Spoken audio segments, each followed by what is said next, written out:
Ronnie made me feel like more of a man than most women have ever made me feel. Ronnie really makes you believe in yourself. Ronnie's slogan is, do your best and then take a big rest. Done.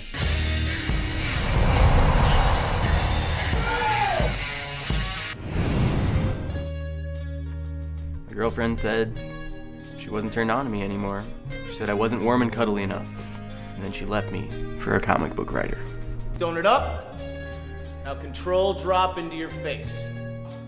I used to go about my day spending tens, even hundreds of calories doing just regular daily activities like lying down, brushing my teeth, reading a book.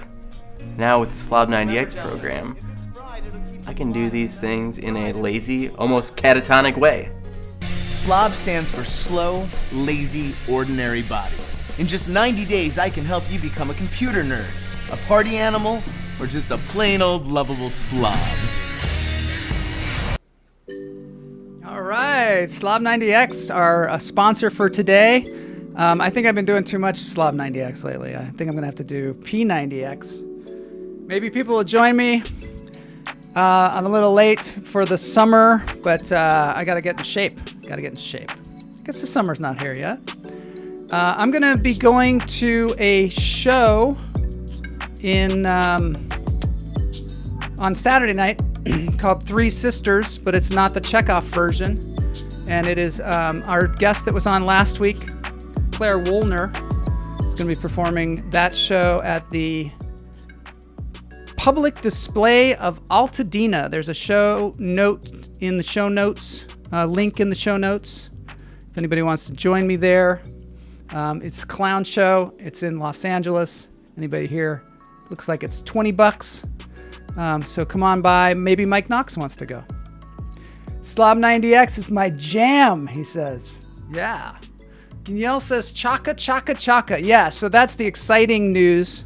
And Mike Knox was somebody that tipped me off here to Wesley Eure, who's our guest today. Today is Interview Friday, where we interview interesting people with amazing lives, and today is no exception. A lot of people know this, but Wesley was Will Marshall on Land of the Lost, which is just, one of my favorite shows growing up. Hoy Camila Lopez. Camila Lopez is in New York City for the Final Impact art show. Go to finalimpact.org and check that out. There's some amazing stuff going on there. Sign up. Get your emails about it. If you're in New York, get down there. Mike Knox says, greatest show ever. Yes, Land of the Lost. Majorly affected my generation when we were growing up. It was in our vernacular. Everybody knew the theme song. Because my last name is Marshall, people would sing Marshall, Will, and Holly to me all the time. But to the point where I was just like, oh, come on now. Come on. I've heard that joke before. So I'm just super excited to have him on the show. Also, he's had an incredible career. We're going to talk about it soon. But first, we're going to breathe. Because on this show, we don't just jump into the show. We breathe. So this is Lunch Therapy. It's on Tuesdays and Fridays at noon. And this is called Interview Friday. I'm going to get myself a modem. I'm going to get myself a modem. I'm going to get myself a modem. I'm going to get myself a modem. I'm going to get myself a modem. I'm going to get myself a modem. Behind me is the slee stack of Portland. Portland, Oregon has a slee stack that walks around on the streets. I don't know if any of you have seen him, but kind of cool. Shows you how people are just really excited about Land of the Lost still to this day. So that's cool. Matt Wright says we need to clarify Marshall, Will, and Holly if Marshall was the last name. You know what? It is. And the trivia question is, what was the dad's first name? Maybe somebody can tell me out there.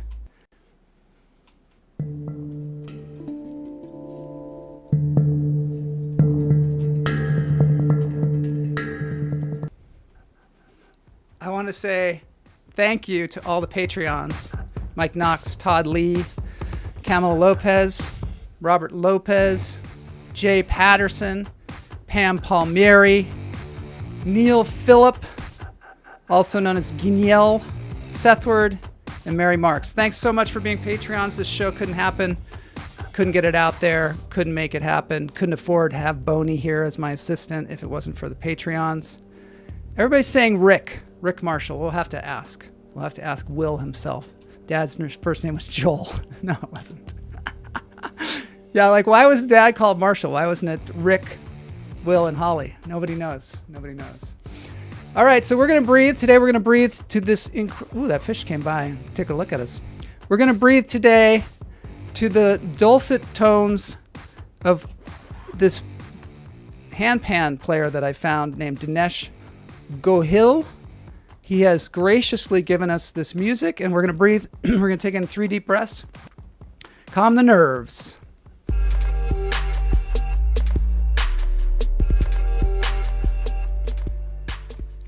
All right, it's breathing time. Here he is, Dinesh Gohil. Divine Sound by Dinesh Gohil is his YouTube channel. Go over there and check it out. Subscribe. I'm going to be quiet. We're going to take 3 deep breaths.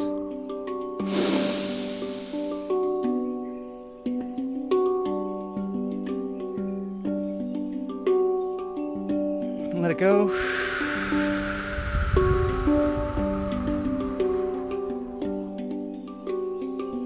In through the nose, out through the toes.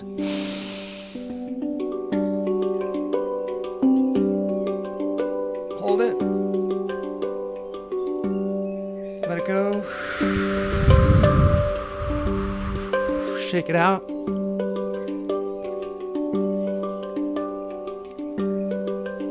In through the nose, out through the toes.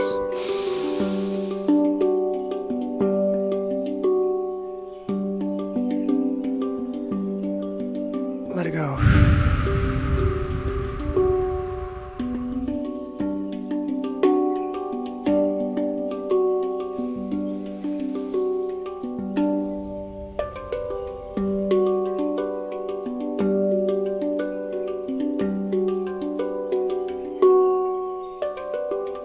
I want to say thank you to Dinesh for letting us do this today. It takes a lot to do these videos.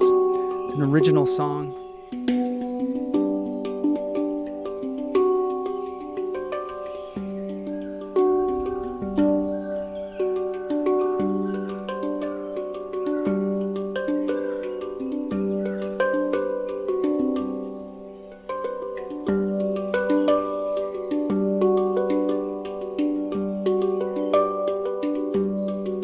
This is the therapy portion of the show for all of you out there that might be having a hard time right now. This is for you.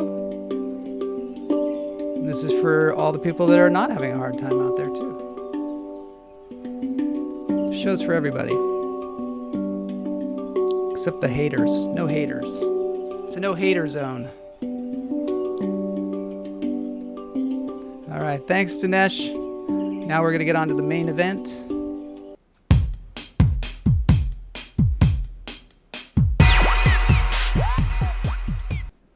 Okay, we're going to check in with the chat room here. Matt says, I think it's because the dad was an adult and all other adults referred to him as Marshall, like how tough guys call each other by their last names. That's interesting. Sometimes tough guys call me Marshall too. Yeah, so I have that experience. Hey, Marshall. You know, you're a real likable guy, Marshall. That's what somebody said to me the other day. Same guy told me, when you punch somebody, you got to really want to hurt them. That's what he said to me. And I was like, what? Did you say that? I try not to punch anybody.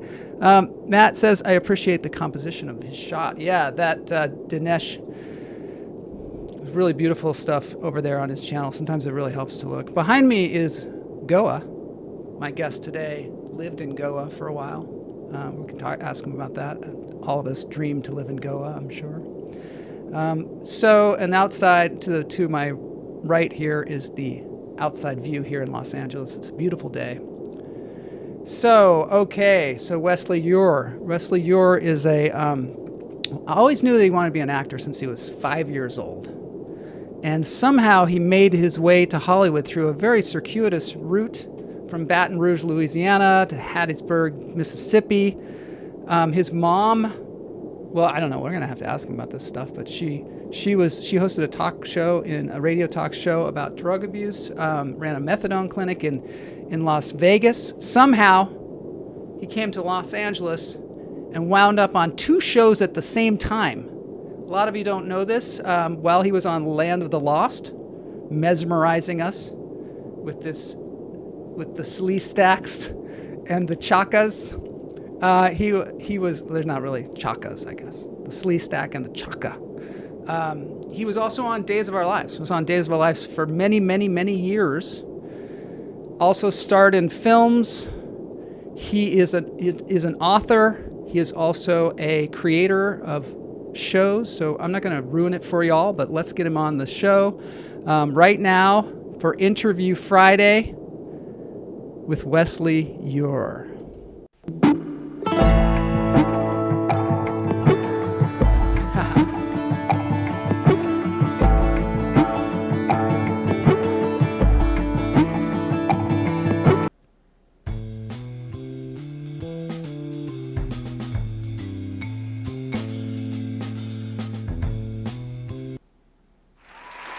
All right, welcome Wesley to Hey, Lunch Joel. Therapy.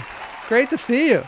Nice to see you. I loved your opening. Oh my goodness. Thank you. And Dinesh's music was years ago. I backpacked through India, Really? and I studied up at the ashrams up at Hagwa where the Beatles used to study, and so that just is bringing back some wonderful, wonderful memories. Wow. Are you a spiritual kind of person?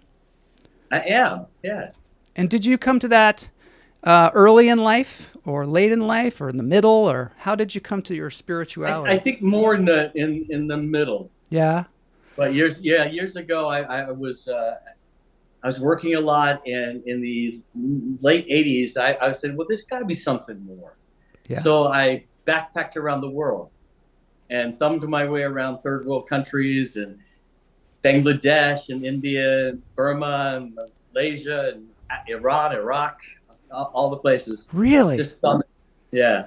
And slept in barnyards with my tent in India. Snuck into we were in Pakistan. Snuck into Afghanistan during the Russian War. The back of a pickup truck. Had a knife fight on the Irrawaddy River in Mandalay. Wait, tell me yeah. about that. Why did you have a knife fight? Did you have a knife on you? No, we got. They just opened up Burma, which is no longer Burma now. Yeah. But for 1 week we could stay. It was the first time in several decades they would let outsiders come in to Burma, and so we took a train, 30-something hours, sitting on the floor of a train, to Mandalay to catch a first-class boat. Now the first-class boat was this paddle wheeler, and it was packed with cows and chickens and everybody on the outside, but inside was 6 berths in a hexagon or a sexagon. And we got one of the berths, and there were signs in English: "Beware of thieves." And so I won't go in the whole thing, but we took a walk, and we went up to a Buddhist temple, and we talked to the Buddhist temple, and we taught the kids how to speak English and all sorts of stuff. But we got back, and our boat was missing. Oh, it had no. my backpack on it. It had my passport because I was stupid, and I'm thinking, oh my God, I don't have my backpack. I don't have my and there was no electricity there. It was all just the riverbank, and the boat was gone. And it was at night. It was supposed to take off in the morning. So we were able to get on the boat before it took off in the morning. Well, we're running to people. Nobody speaks English, and I'm going, where? And people are pointing down the riverbank, and I start running down the riverbank in the dark, mud, and I keep running and running, and about a mile later, around the bend, there it was. So I go in. I'm with a friend of mine. Go into the cabin, and as soon as I walk in, these 3 guys come in with knives.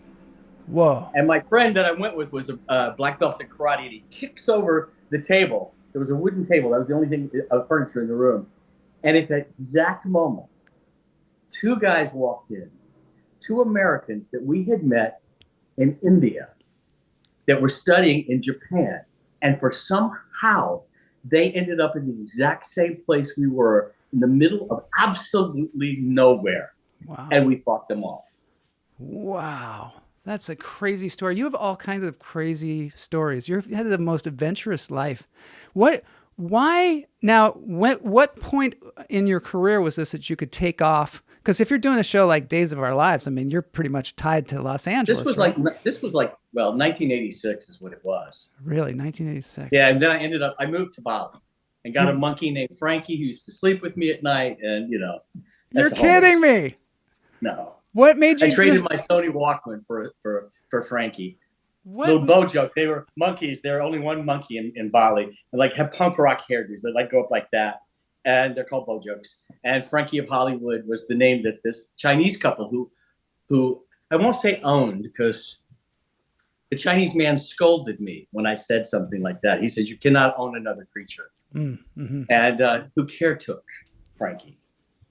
Wow.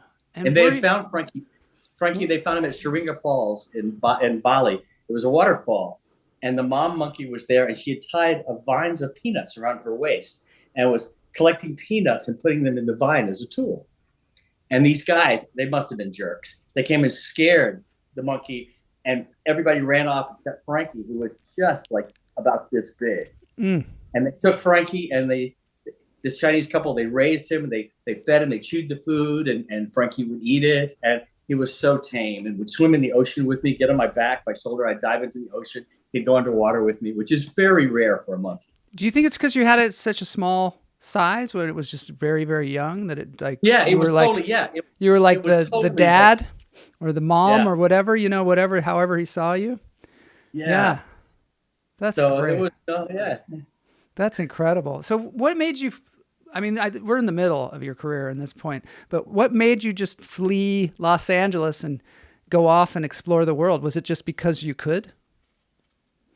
Yeah, and there were some things going on in my life that were uncomfortable. Yeah. And I thought, I just need to find what is the truth for me. Yeah. And, I wanted to study religions. And so I went out, I lived with the Sikhs and the Jains and the Hindus and the Muslims and the Christians. And, and I would go to the places of worship, and, I was in like the Blue Mosque in Istanbul. I was at the, I just did it and thought, well, let me see what resonates with me. I love what Matt Wright says. He says this story is sounding a lot like Land of the Lost. Yeah, exactly. Even with the monkeys, they had the thing on their head like the slee stacks. Exactly. Yeah. I have an artist's rendition of slee stacks. What? Yeah. I used to come in from the beach and with sand on my legs, and Frankie would come running up and just take all the sand off my legs. And when I woke up in the morning, I've wrapped a towel around Frankie's butt, she would sleep with me. And when I woke up in the morning, Frankie's this big, the little hands would take the sleep out of my eyes. So gentle. Gosh. That's beautiful. That's a beautiful thing. So I want to roll it back a little bit here, because you have a super interesting circuitous route to becoming an actor in Hollywood. Can you tell us a little bit about your upbringing and how you ended up being on 2 shows at once?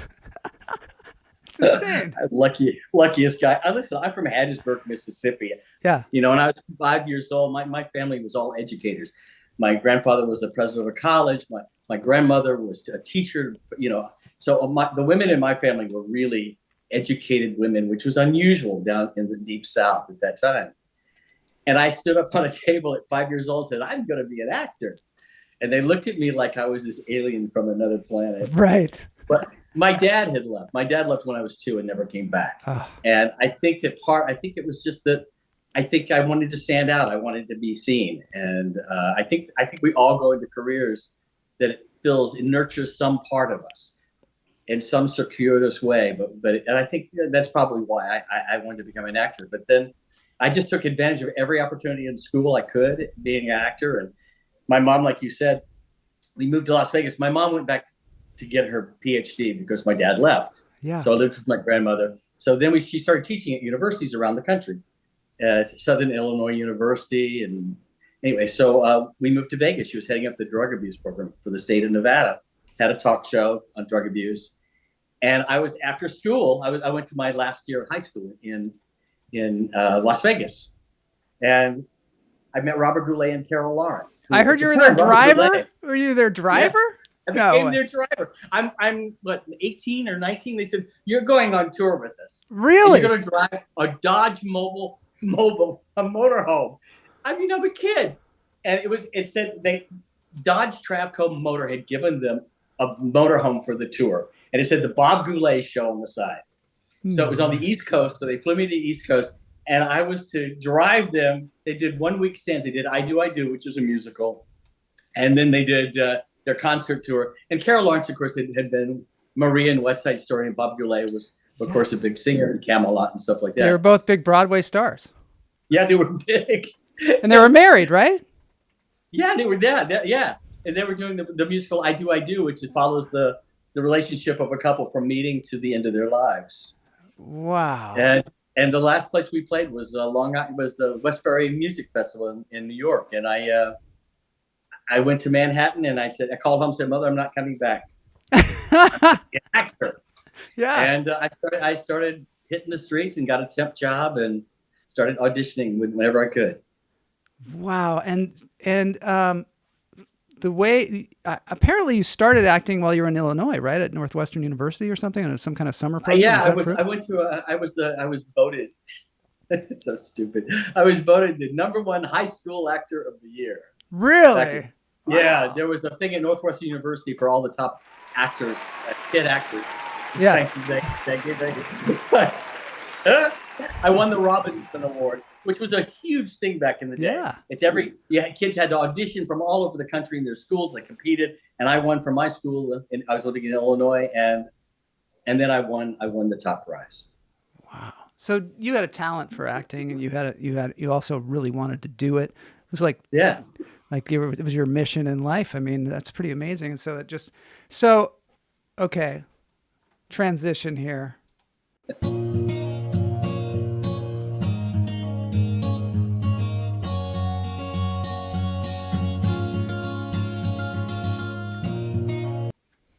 What do you think? Oh, more applause. How nice. Thanks, Boney, for getting the crowd to applaud. Listen, I got to tell you, I love your production values. This is one of the best shows I've seen. Thank you. I appreciate that. Joel. Oh, my God. I love it. Thank you. I appreciate that very much. Do you think you learned something from Carol Lawrence and Robert Goulet that helped you in your career because you really hit the ground running? Well, Bob kept yelling at me. He was such a big star. He goes, you go back to college. You go to college. And so I didn't go back. I went 1 year of UNLV. And I ran into Bob one day at a grocery store in Las Vegas. Yeah, really. And he goes, did you go back to college? I go, well, no, but I have 2 TV series. Okay. All right. Well, that's a college of its own. It was Hard Knocks, but So the rumor is you were up to replace Keith Partridge on the Partridge Family. Is this a fact? Yeah. And is that when you got to Hollywood, like when you first got to Hollywood, or was that after? No, you that was worked? later on. That was after Land of the Lost. Oh, it was? Yeah. Wow. That's great. Yeah, my first job was in New York. I auditioned. I went to an open call, and it was for the American Shakespeare Festival in Stratford, Connecticut, which is run by the Juilliard School of Music. Michael Kahn was head of Juilliard. He was the artistic director. And Michael Kahn was a huge director. Huge.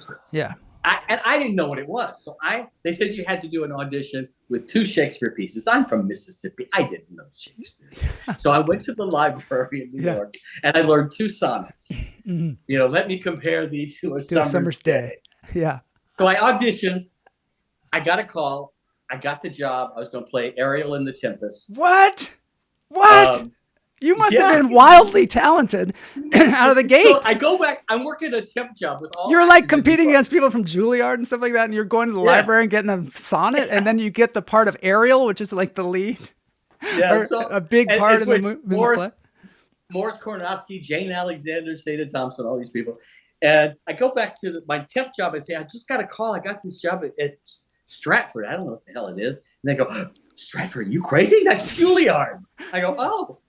So the problem was we rehearsed for a month in New York and then performed for I think 9 months in Stratford, Connecticut. And I get on stage the first day. I've got the script, and I go, "All hail, grave master Graves, to hail! I come to answer that call. Be it to fly, to swim, to dive into your fire." And they go, "Wesley, not on our stage." I go, "What's wrong?" They go, "Your accent." I go, "What accent?" And they sent a linguist, Liz Smith, who was a Juilliard linguist, and she worked every day for 9 months with me on my accent. Instead of going running and jumping, I had to go running, jumping, ghost. Wow. So, and I asked Michael, I said, "Why did you hire me?" "You know I did." He said, "Wesley, you blew the audition. You don't know how to do Shakespeare." He said, "But you made us laugh so hard that we said, we have to spend the summer with this guy." Oh my God, that's so great. Were you always like a kind of a fun, outgoing person? Annoying is what most people Annoying. It's the same thing sometimes. It totally is. What a great story that is. Oh my God. So do you think that you got a lot of confidence in your acting, from doing that? I mean, that was pretty high level stuff. Well, then I got my first nightclub act in New York. I went and auditioned again blindly. There was a club called the Upstairs Downstairs in New York, which was a very famous club. And Rod Warren and Jay Jeffries were two of the comedy writers, musical comedy writers. And they were doing in Provincetown. It needed a girl and a guy. And I went and sang Rubber Ducky from Sesame Street. You did? Rubber Ducky. You're the one. You make bath time lots of fun. Exactly. That's great. And I got the job. So, I just started working in the West Side Story in Bucks County. I, played action aerial action. I don't remember. I played action in West Side Story. Oh my God. Then I found out I could get a house for rent in Los Angeles for the same price I had my little studio apartment in Manhattan on 40. So it was cheaper. So it was like I was could live for cheaper there. And within 1 week, I had my first TV series. And was that Land of the Lost or was it Days of Our Lives or what was it? Neither. It was a show called Organic Vegetables. It was written by the guys that produced The Monkees. Talk about ahead of their time. Organic vegetables. Kay Ballard was the star, and it was sold, and there were 5 of us. We worked as waiters and waitresses at her organic vegetable restaurant, and we sang, and we're like a rock band. So I was the drummer and lead singer, and we started filming. Wait a minute, were you a musician too? What's happening here? You weren't. No. Yeah. I tried to play the drums when I was in high school, but I was no good. But again, they said, you can fake it. You're funny. And but we had to sing, and we were jumping out of trash cans like the Monkees, and it was the same guys that produced the Monkees. And then there was a writer's strike, and it got canceled. And then I got Days of Our Lives right afterwards. Wow. So you got Days of Our Lives, and then somehow Land of the Lost came in at the same time, or what happened? What's the story there? I'm on Days of Our Lives, and this is a Hollywood story. A friend of mine says, "Hey, I'm going to my friend's house to swim." Uh-huh. It was Sid Krofft's house. Yeah. I didn't know who it was. And we go there, and it wasn't like a party. There were like maybe 5 of us there. Uh-huh. And I walk in, and Sid looks at me, and he just told the story recently. Really? And he said, "I saw you, Wesley." And he said, he came over to me, and goes, you are perfect for my new series. Here's the number of the casting director. Call her on Monday. He said, you went in, you walked in front of the executives. They said, it's your job. And we cast everybody around you. That's why the guy, Spencer Milligan, who played Rick Marshall. Uh-huh. Rick. Okay. They got it right. Looked like me so much. Oh yeah. So you were good for the role. Yeah. With my hair that was like out to here. So. Well, they were very serious about casting. I know when Marty was on this show, he had talked about Jack Wilde and how they went all the way to England to find this kid. Because they wanted that kid to be in HR Puff and stuff because he was in Oliver. They were very serious about their casting, and they kind of knew what they wanted and would get it. You know what I mean? Like, go for it. Exactly, yeah. So, I'm so interested in this slee stack. The slee stacks and and Chaka and all this thing. I want to talk about that next. First, I'm going to show the Portland slee stack, who is the guy who walks around. Have you ever seen this guy? Oh yeah, Brett Maher. Oh, you know him. He's You know a great him. guy. Yeah. Yeah. There he is. It's amazing. It's still like, I mean, this is so much in the zeitgeist anyway. To this day, all this show. So let's talk about it.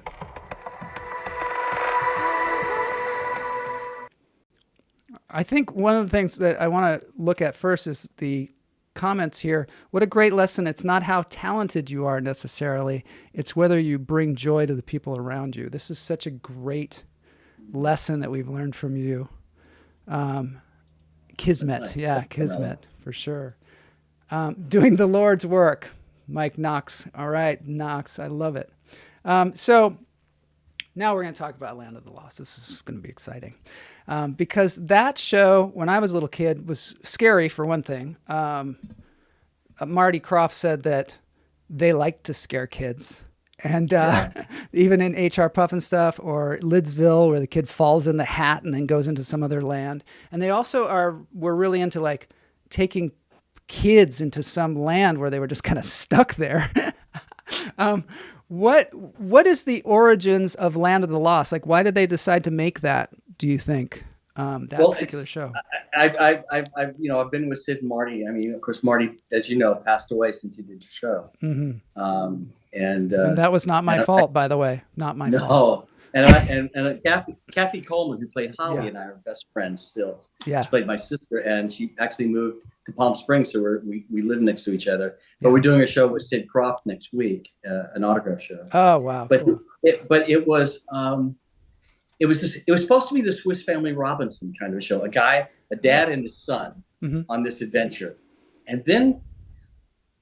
What was interesting was that I think it was either Sid or I think maybe it was Marty or Sid that was at Paramount Lot, and they ran into Gene Roddenberry, who created Star Trek. Star Trek had been just canceled, and they said, "We'd like to hire you as our head writer." And he said, "I can't do it." Gene Roddenberry. Gene Roddenberry. Wow.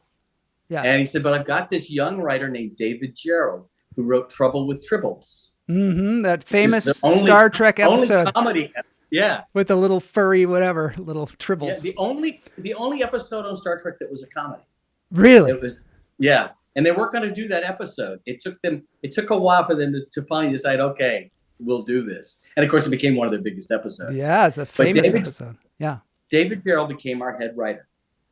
And because of David Gerrold, he brought all of his sci-fi writers from DC Fontana to Larry Niven to Spinrad. Even Walter Koenig, who played Chekhov on the original Star Trek, created Enoch, the talking sleestack. Really? Oh my! And that's such an interesting aspect of the show. Yeah. The talking sleestack and the I see lore. Walter. Kathy and I do the Star Trek convention in Vegas every year. We're the only show other than you do the Star Trek convention. The Land of the Lost people do. Wow. The only show they let in other than Star Trek, because our writers were Star Trek. Our effects people were Star Trek. Mike Westmore did all of our sleestack and our mask and the chaka and the pakunis, and he was also the mask maker for Star Trek. Wow. So Walter Koenig comes up to Kathy and I right at our table almost every year, and he's got a fedora hat on. He's shuffling a bit these days. He goes, "That damn Sid Marty Krofft, damn them! I should have gotten residuals for Enoch. I should have gotten residuals." They're savvy business people. Those Kroffts. I told that to Sid, and he goes, we were too cheap. They're such great people. Marty was such a joy to have on the show, but he had a lot of business advice about, like the reason I have the name above my title is because of him. He said, you got to put your name above the title or no one will know who you are. And so I think it's, it's kind of amazing. It's sage advice, I must say. It is, isn't it? Yeah. Yeah, totally. Well, we'll talk about it later, but you also created a show. But so it's sleestacks. Okay. So these were the most terrifying things when I was growing up. They came on about who are these people? Well, the sleestack were introduced, I think, around the third episode, and the ratings of Land of the Lost went through the roof. It became the #1 show on NBC, not Saturday morning, but the #1 show on NBC. But they were all basketball players at UCLA. They were young kids that were, making some extra bucks. And Bill Laimbeer of the Detroit Pistons, the bad boy of basketball, was also on the sleestack. He was a sleestack. He was a Oh sleestack. my God. So where did they get these? They got basketball players because they wanted them to be really tall or something? Or? They want to be tall, so Mike Westmore Yeah. found there were wetsuits, actual wetsuits under that. Really? And he called the wetsuit manufacturer, said, I need the biggest, tallest wetsuits you can make. And they made the three of them. That's all that existed were those three. And these guys were huge because look at them. They're in stilts and the heads pointed. So they were about 9 feet tall or almost 10 feet tall in real life. Whoa. And look at those feet too, walking around in those things. And I mean, it must have been so hot in there because it's not They could only last maybe 2 minutes and they'd rip their heads off. They were pouring sweat. Because there's no, it was before there's there no were breathing room. Yeah, nothing in there. You know, I played Bugs Bunny at Magic Mountain for 3 years, so I have an idea of it. But when I see this, and I also, but you had a fan though, didn't you? There isn't a fan, but there's a lot more ventilation than this. I mean, heck. Right. And then also, I did a short film where I played Batman too, and I was just sweating through the whole thing because it's those rubber suits. So I can only imagine. I'm lucky they didn't pass out. Maybe they did. I don't know. So the reason the show is so complex, for one thing, it wasn't just for kids. I don't think. You said it was the #1 show on NBC. Period. David Gerald, when he hired all the writers who were, all these sci-fi writers were at the beginning of their careers, and they went on to become some of the most famous sci-fi writers, like DC Fontana. But he said to them, I want you to write a science fiction show that airs on Saturday morning, not a Saturday morning show. Wow. That's cool. And the story was intricate. And so, wow, now that makes a lot of sense as to why that happened. Now, what were the sound stages like? Where were you and what were they like? Because I think there were some innovations that came out of this show as well. Huge. We had 2 sound stages. As you know, sound stages are huge. They're giant warehouses, giant. Yeah. And one sound stage was our jungle, the exterior of our cave, the lagoon, all the jungles. The next sound stage was the interior of our cave, and the state of the art. It was called what is green screen now. Mm-hmm. It was called chroma key blue. It was chroma key. It was all blue, and so we had the whole half of the sound stage was painted blue, the floor, everything, so that they could shrink us down and superimpose us with the dinosaurs. Yeah, but it didn't work. It didn't work the first. No, they panicked. The dinosaurs, which stop frame motion, were in film. Oh. We were videotaped. And they had to meld it live. The videotape could shrink us down, and it didn't work. They panicked. Oh. And the next week, they had all the Disney animators. Yeah. They had everybody come together, and they were able to solve it. And it broke history in Los Angeles for technology. It was state of the art at the time. And so we would stand on the chroma key. They would shrink us down. They'd point to like a light and said, okay, that's Grumpy's head, run this way. Wow. And so this is kind of a new thing for actors too, because now actors have to act in front of green screens all the time. But for you, this was like a new thing. But you seem like you're just one of those people that just kind of goes with the flow. You know what I mean? Like that might be one of your superpowers. Listen, I was the luckiest guy in the world. Both shows were NBC, Days of Our Lives and Land of the Lost. So that's the only reason I was able to do 2 series. Yeah, for some reason. And so in NBC, Days of Our Lives agreed that I could do all my scenes on Days of Our Lives in the morning and leave and go to the sound stages of Land of the Lost. So in the morning, and the cast of Land of the Lost for 3 years hated me because they'd shoot you out. Yeah. So in the morning, I'm crying that my girlfriend's leaving me or the mafia is after me or something like that. And in the afternoon, I'm going, run, Holly, run. There's a dinosaur. Oh, my God. I was going to show I was trying to get Boney to show the dinosaurs, but apparently if you show YouTube the dinosaurs, it doesn't let you show them. So he was like going all over the place trying to find it. Oh, man. So, okay. So that's crazy. And so you also you were working with, who's the gentleman who played Rick on the show? Spencer Milligan. So, and his wife was also on Days of Our Lives. Is that true? Is that what was going on? No, that was when Spencer left after the second year. Uncle Jack came in. Oh, yes, he left because Now, if I remember correctly, he left because you guys weren't getting a piece of the merchandising or something like that. He was like, we all need to get a piece of the merchandising. And he was like, he took a stand. Right.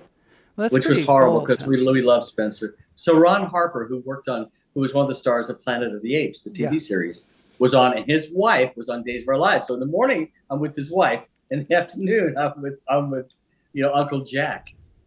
I had to, and because I sang the theme songs to Land of the Lost, the opening and closing songs, yeah. You sang those theme songs? Yeah, that's like me. For real? I mean, like for the show? Yeah. Really? That's so amazing. In the third season, we had to change the lyrics. Had to go back in the studio and re-record. It's got a different opening.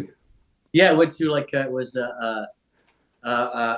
Will and Holly Marshall, as the earth beneath him trembled, lost their father through the door of time. Uncle Jack was searching and found the kids at last, looking for a way to escape from the land of the lost. So they had to retool the opening song to go with the new plot. Yep. Wow. I want to see if I can find that Land of the Lost intro here. Yeah, let's do this. So hold on 1 second. I'm going to go here.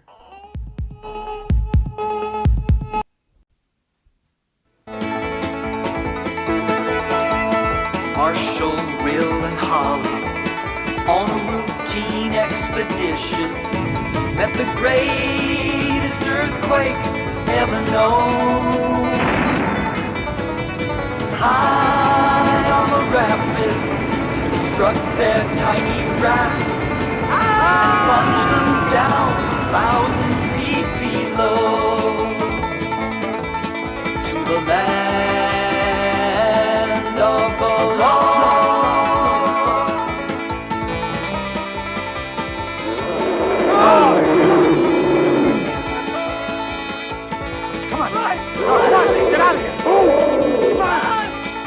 There, Wesley. So they call you just Wesley, no last name. Whose decision was that? I was recording for Motown at the time. Yeah, you had a Motown. You had a contract with Motown. Is that right? With Mike Curb, who became. This is the guy that doesn't even play any instruments. That came in and was playing a drummer in the show about organic vegetables, and now he's got a contract with Motown. You're an amazing person. You're an amazing person. There were 4 boys that Mike Curb put together. Mike Curb is now one of the #1 in Nashville. He's one of the top producers still. Yeah. And in fact, Kathy Coleman, who played Holly, was the little girl was in the Mike Curb congregation performing in Vegas. Really? But anyway, so we were recording songs, and Michael Lloyd, who was one of the boys in the band with us, he's the one that produced the theme song of Land of the Lost. And he has produced everybody from Michael Jackson, every major star. He's still one of the top music producers in Los Angeles. Wow, that's an incredible, incredible story. Obviously, this didn't go anywhere, for Motown. But So what happened with the theme song? They were like, "Come on over here, Wesley. We want you to record this theme song." Like, what happened? That's basically what happened. That's it. I'm just amazed by it. It occurred to me that maybe you were singing the theme song, but then I was like, no, why would they have him singing the theme song? But when I listened to it, I was kind of like, that could be. And what about all the backgrounds where they're the lost, you know how there's like background voices? Are those you too? This is like my theme song on the show. It's all me too, but it's like a lot of different voices layered. I love that. And it's amazing how many people have done covers to it, like Jack Black, Tenacious D. Yes. He does the opening theme song and the closing theme song and rocks it if you find it on YouTube. And so many different people. And even Jake Gyllenhaal in the movie Bubble Boy for Disney, he pretends he's me. His favorite show is Land of the Lost, and he opens the show singing the closing theme song, which is my favorite. There's so much. Let's listen to Jack Black here just real quick. Let's see if I can do it. Oh, here it is. Oh, that's not going to work. I'm going to play it here. He's really good with it. Let's see if we can hear Jack Black. Let's see. Tenacious D, Land of the Lost. Marshall, Will, and Holly on a routine expedition. Met the greatest earthquake ever known. He does rock it. High on the rapids, it tossed their tiny raft and plunged them down 1,000 feet below. It was the land of the lost. They do the background too. Land of the lost. When I look all around, The closing. I can't believe the things I found. And now I got to find my way. I'm lost, I'm lost.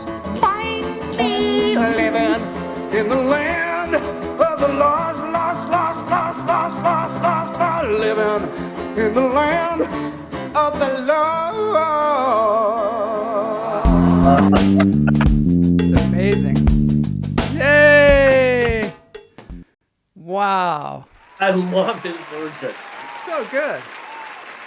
So My good. favorite, though, Yeah. favorite is Peter Griffin. Really? On Family Guy. Oh, yeah. He auditions with the theme song of Land of the Lost. I think he's for Lois for a community theater. And I don't think he gets the part. But he sings the whole theme song. He's like you. And- He's just like Rubber Ducky. He sings Rubber Ducky for the audition. They don't even Exactly. know like the references that they're having there. That is so cool. So then, okay, so now you're doing both these shows, and you're like a heartthrob now. You're on like Tiger Beat, and you're hanging out with Leif Garrett.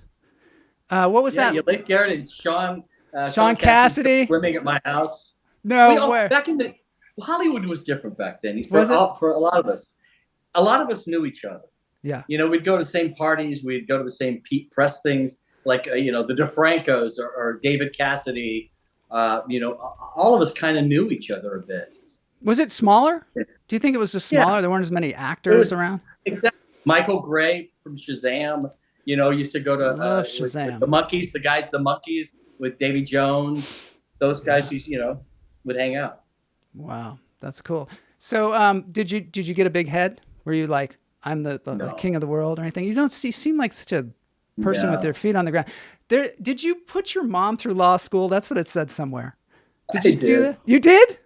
You put your Yeah. mom through law school and she became like your manager and your lawyer, right? I mean, No. no? Oh, Oh okay. God, no, no. That's what it My- said like on Wikipedia or something like that. When my dad left when I was Yeah. 2, my mom had to go back and get her PhD.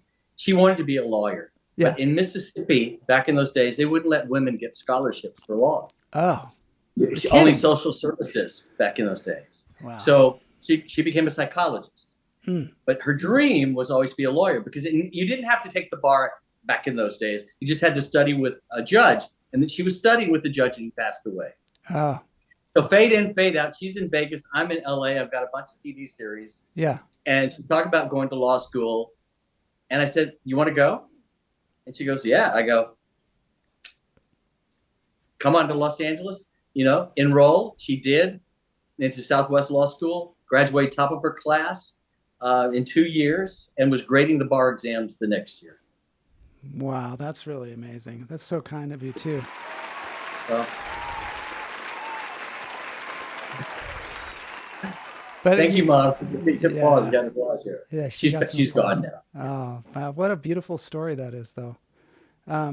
You've done a lot in your life. You starred in a movie with Valerie Bertinelli where you had a robot dog. I watched part of that, Chomps. Chomps. That For Hanna-Barbera. was that after you had been in these TV shows and you were starting to like kind of blow up? I was still on Days of Our Lives. So, and I got cast. They called me and said, you got the job. Wow. And it was Red Buttons and Jim Backus and I gave Valerie her first big screen kiss. I beat Eddie Van Halen, by the way. So Yeah, you beat Eddie. I wanted to see if I could find a poster of that. But anyway,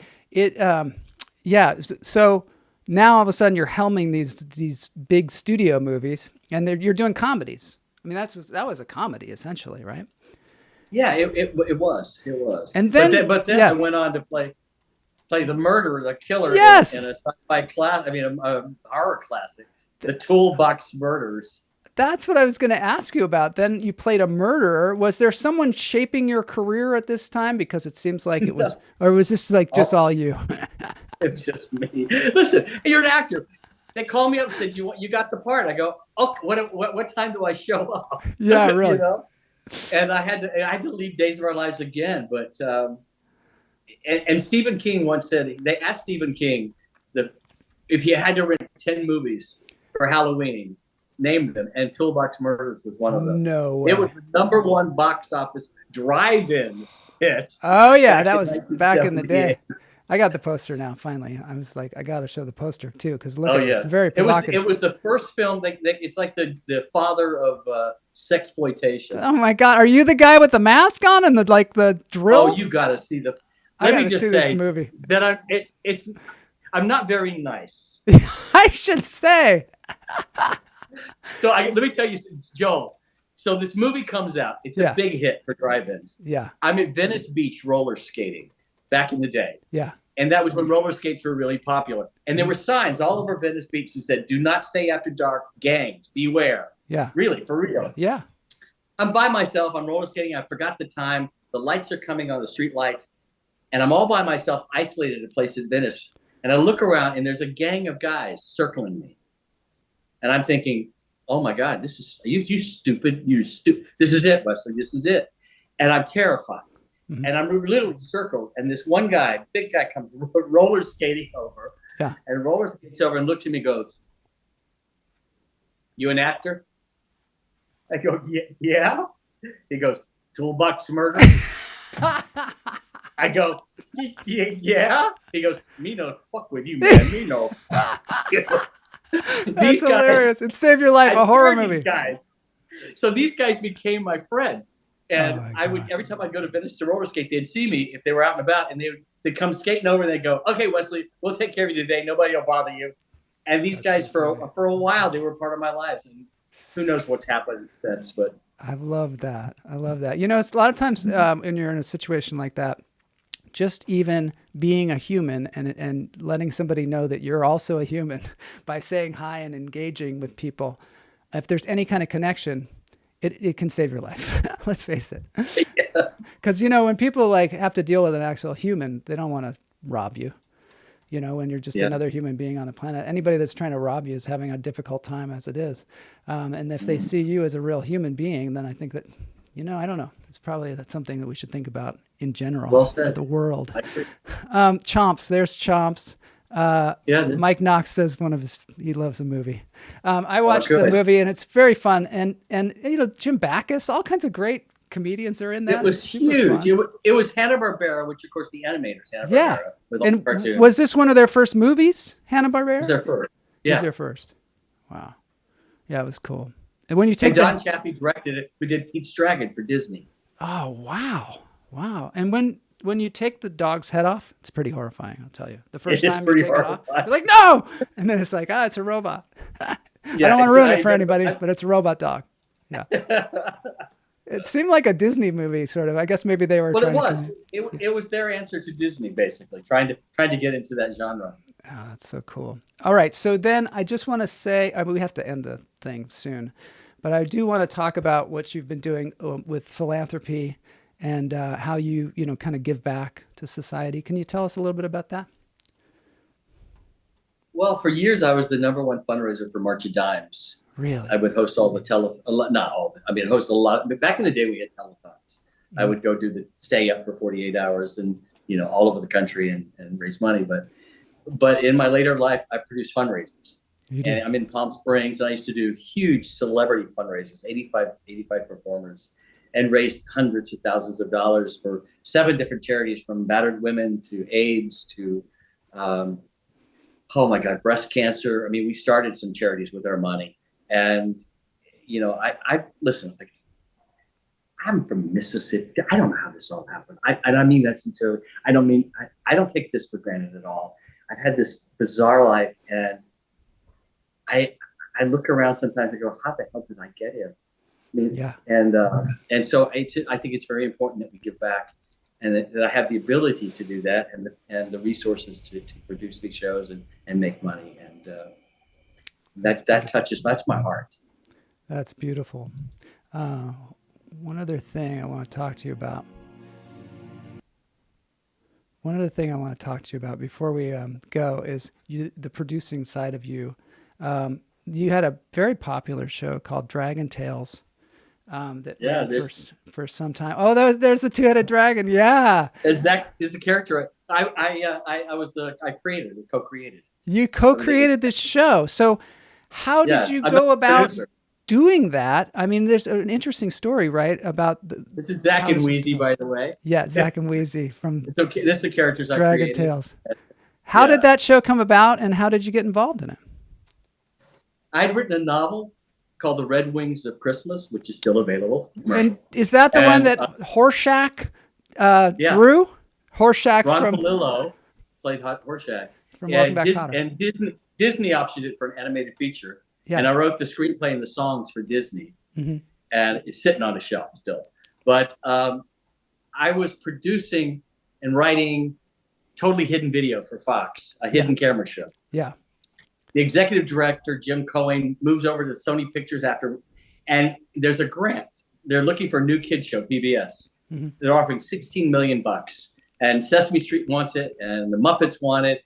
And these dragon drawings, Jim found these dragon drawings in Laguna Beach at the art festival, the Sawdust Art Festival. He calls me and said, my son's favorite book is your book, The Red Wings of Christmas.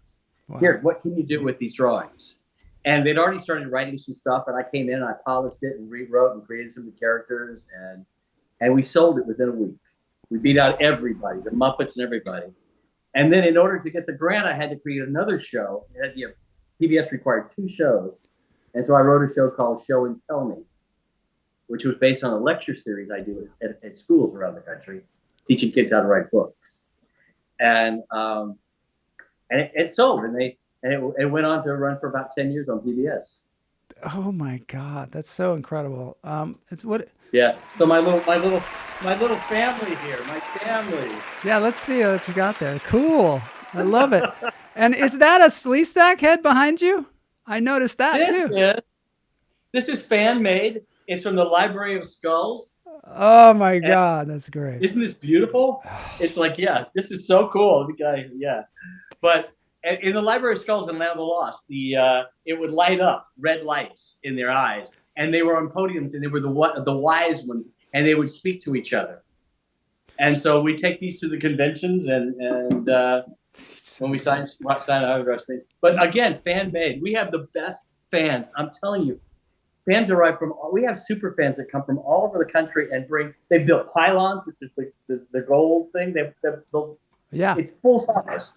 Really? One of our fans, Howard White, got a Sinclair dinosaur, one of those green ones you see outside the gas stations. Made it to look just like Kathy's Dopey, our pet dinosaur. Way. I've got matrix tables. I got a picture here. Let me see where it is. Just a sec of you. You bring your raft. Is that? Right? We do. In the opening, Marshall Will and Holly originated the greatest earthquake ever. High on the rapids, destruct your tiny raft. So Holly, she suggested let's bring a raft. So we bring a yellow raft, and fans will get into the raft with us. We put life jackets on them. We have yellow oars. We bring the Sleestack heads. She brings a dinosaur head, a dopey head, and we scream. All of us scream and go over the waterfall. Oh my gosh! I have to find this. We've had every celebrity you can imagine in our raft. In fact, we had Christopher Knight from the Brady Bunch. Oh yeah, from the Brady Bunch. He and his wife and their dog got into the raft with us, and his wife comes running over and says, "Wesley, look! This picture, it's going to be our Christmas card next year." So I love that.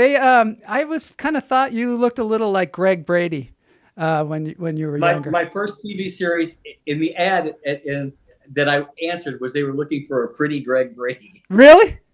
Yeah, a pretty Greg Brady. That was the organic vegetable that I went on open call and got. Oh my God! I bet you Greg. I don't know if he would like that. Greg Brady. He's like, well, what am I? Handsome Greg Brady, I guess. He is, and he's a great guy, and he's huge. I'm short. He's small. He's really tall.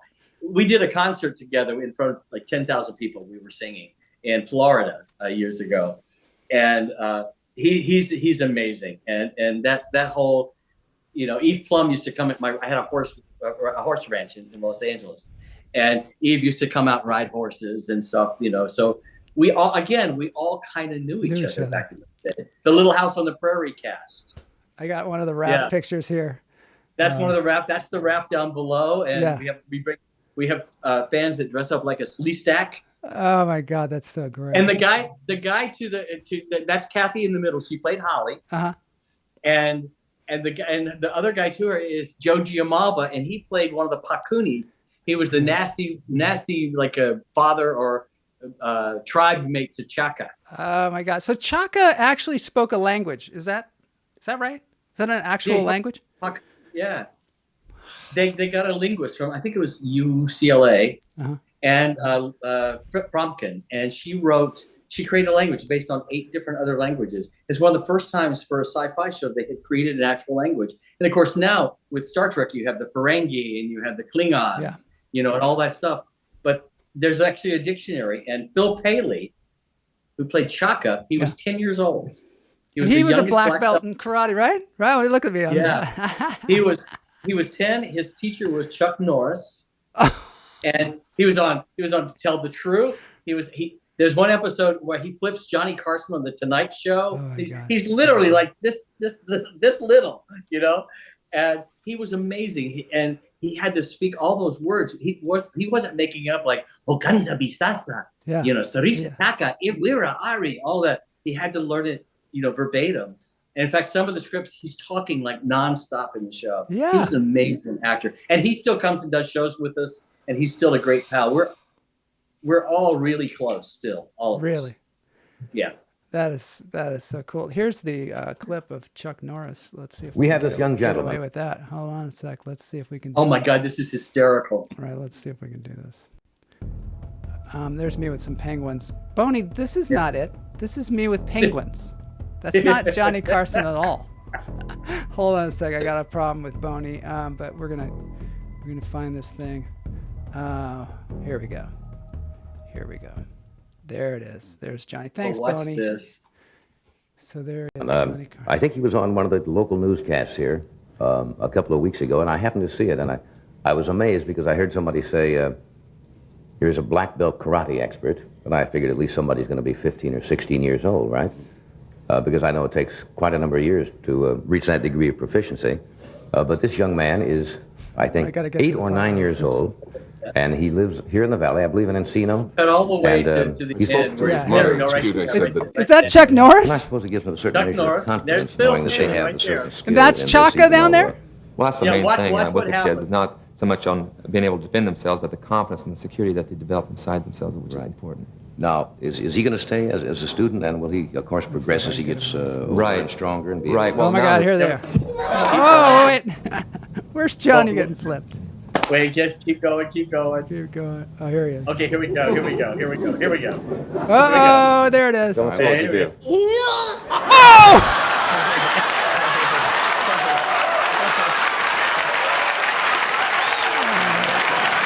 Watch this. Keep watching.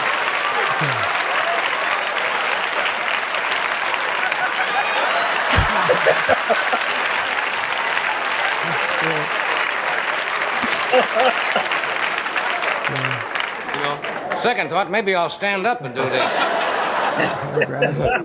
I see what you mean. Right. You know, or say if the person is as big as you, and say you come up and grab him, say, you know, with one hand by the lapel, something like this here. Oh, no.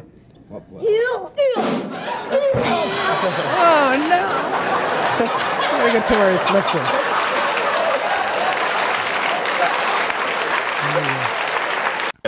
Say something like this here, Grab right? him in a headlock. What? Oh, man, he's just beating Johnny Carson up.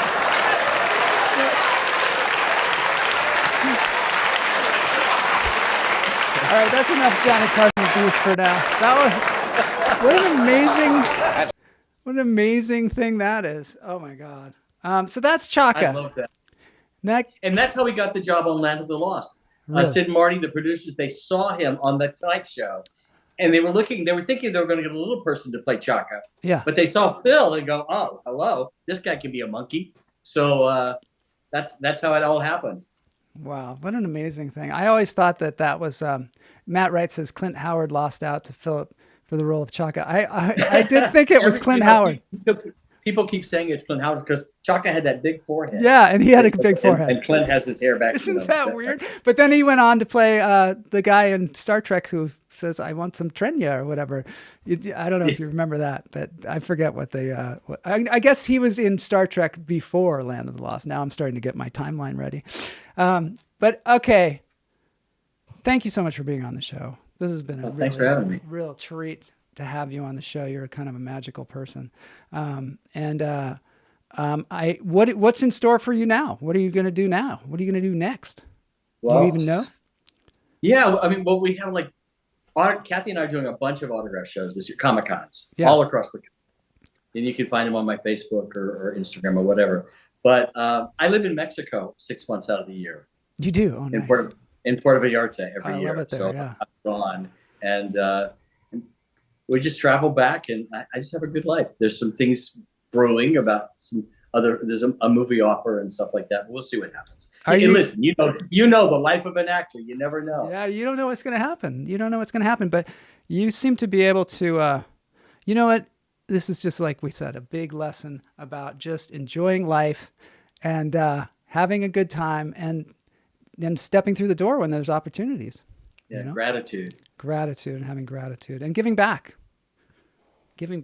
which is a great thing. All right, it's time to dance now. We're going to dance.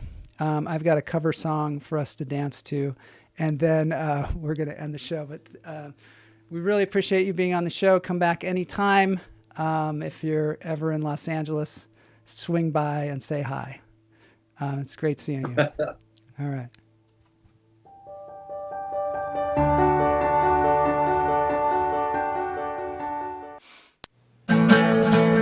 Another cover song of Land of the Lost. Marshall, Will, and Holly on a routine expedition met the greatest earthquake ever known.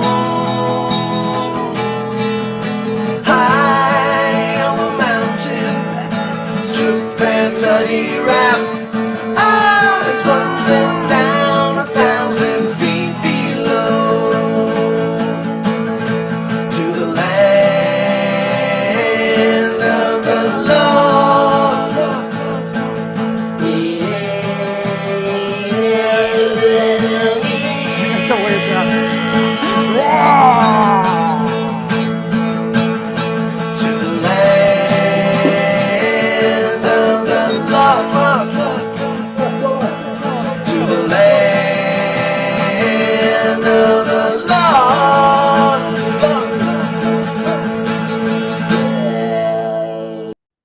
Yeah.